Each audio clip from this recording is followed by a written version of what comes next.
Hello everyone, Railgan here again with another game that I played against Tiger on European Ladder.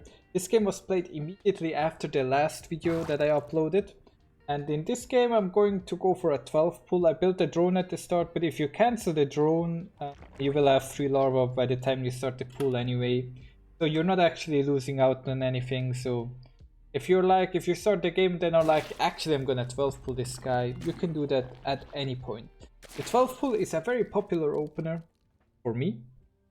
I love playing the 12 pull against Protoss players.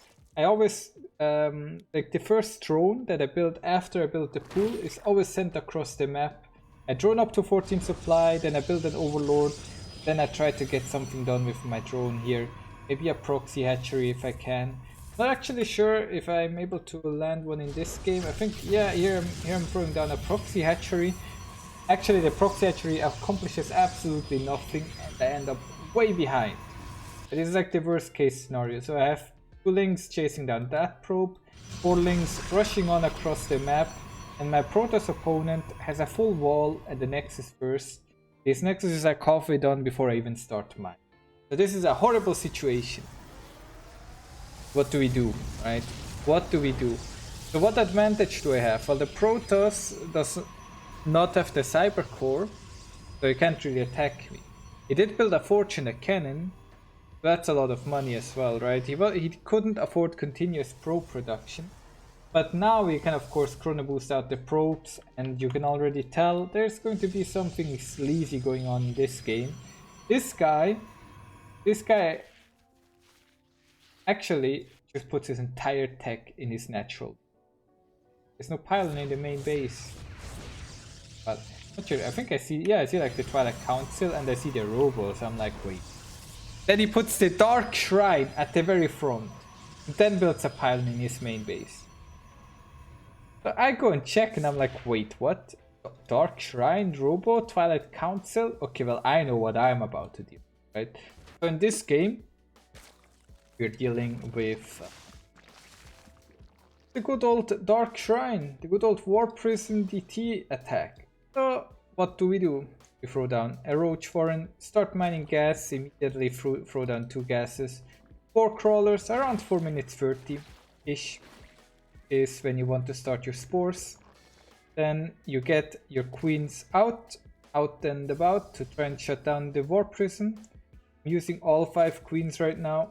I don't know quite where the War Prism is going to come, so here I finally see it. DTs being sneaky boys run into my natural. Here, crucial micro. I had to attack the DTs with my drones because otherwise he would have just been able to kill the spore crawler, right? So if we have another quick look right here. Zoom it in, boy. Here we go. Lair is of course very important as well as to allow me to build overseer. So he goes for the spore crawler. If he gets the spore crawler, I would be in a very bad spot. But I'm A-moving against his DTs right here until my queens are in range. Then I can slowly retreat as I also have lings without speed. I'm not actually getting ling speed in this game, at least not early on. My queens could have of course just transfused the spore crawler. At the same time we have another DT warping in my main, but now I have queens ready, I have roaches ready. The DTs simply can't accomplish anything at all. So, but we've all been in this position, right, where we defend the DT drop and then what? And then what? So my Protoss opponent in this game kills his own cyber core, rebuilds it in his main, has now 4 Archons to his name. I'm droning up, going for 4 gases total. 4 gases is a pretty nice count, I think. And I'm getting a 4th base, and I'm going to hit him with a Roach Ling Ravager timing. Actually sure how many lings I'm going to build. I'm also getting Overlord speed, very important, so I can make Overseers. My units can hunt down any of his Archons. If they go for a DT drop like this, they usually delay their third base. So if you have links across the map, you can also stop their third base. But in this game, he had a full wall off.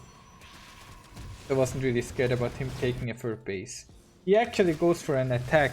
Now this surprised me a lot, right? I thought I was going to attack into him, but he decides to attack into me. So he's down 13 workers right now, warping in pellets. He has a lot of Archons. like 1 or 2.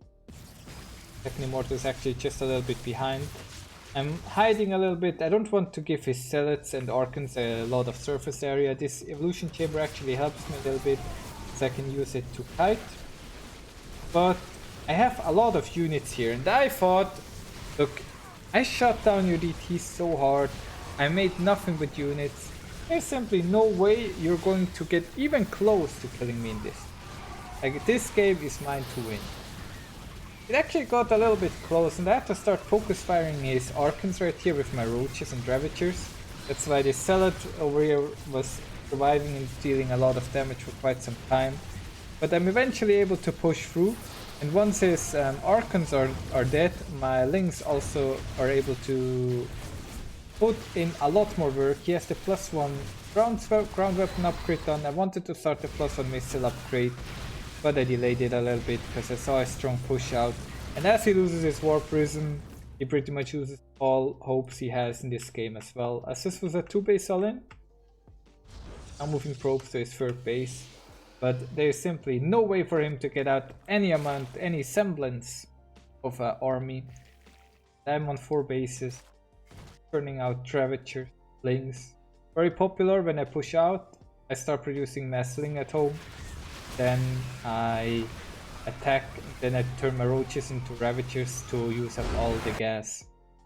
But this game, simple push across the map, was able to end.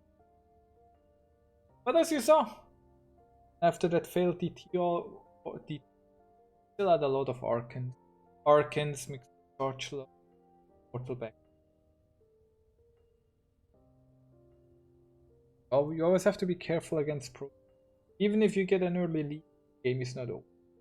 You could say, Railgan, that DT wasn't even that good. You lost a lot of workers. Actually, how many workers? 8 total. I lost almost all. And my 12 pool also failed. Put me behind. Keep in mind, this game was after a failed 12 pool. I felt very confident. Didn't even really micro my army. I was like, I'm just gonna chill. I don't want to mess anything up. It's better to A move. That being said, thank you all very much for watching.